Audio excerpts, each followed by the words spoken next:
The first epistle of Paul to the Corinthians. Chapter 11. Be you followers of me, even as I also am of Christ.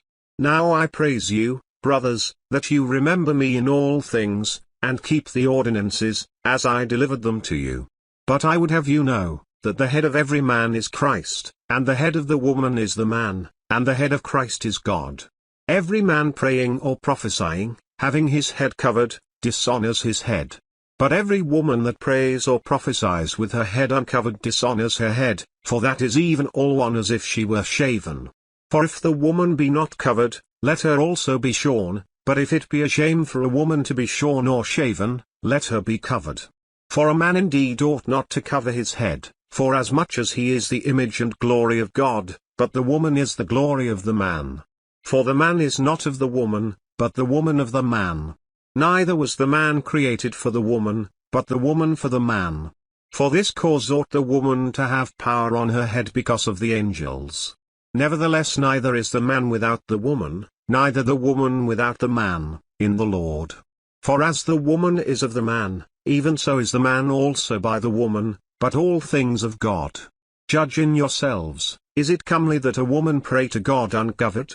Does not even nature itself teach you, that, if a man have long hair, it is a shame to him?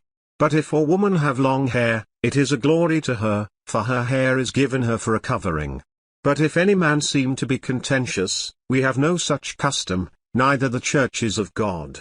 Now in this that I declare to you I praise you not, that you come together not for the better, but for the worse. For first of all, when you come together in the church, I hear that there be divisions among you, and I partly believe it. For there must be also heresies among you, that they which are approved may be made manifest among you. When you come together therefore into one place, this is not to eat the Lord's Supper. For in eating every one takes before other his own supper, and one is hungry, and another is drunken. What? Have you not houses to eat and to drink in? Or despise you the church of God, and shame them that have not? What shall I say to you? Shall I praise you in this? I praise you not.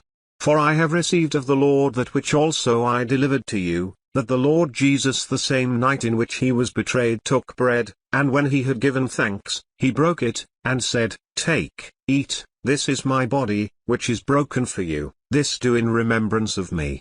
After the same manner also he took the cup, when he had supped, saying, This cup is the New Testament in my blood, this do you, as oft as you drink it, in remembrance of me. For as often as you eat this bread, and drink this cup, you do show the Lord's death till he come. Wherefore whoever shall eat this bread, and drink this cup of the Lord, unworthily, shall be guilty of the body and blood of the Lord. But let a man examine himself, and so let him eat of that bread, and drink of that cup. For he that eats and drinks unworthily, eats and drinks damnation to himself, not discerning the Lord's body. For this cause many are weak and sickly among you, and many sleep. For if we would judge ourselves, we should not be judged. But when we are judged, we are chastened of the Lord, that we should not be condemned with the world.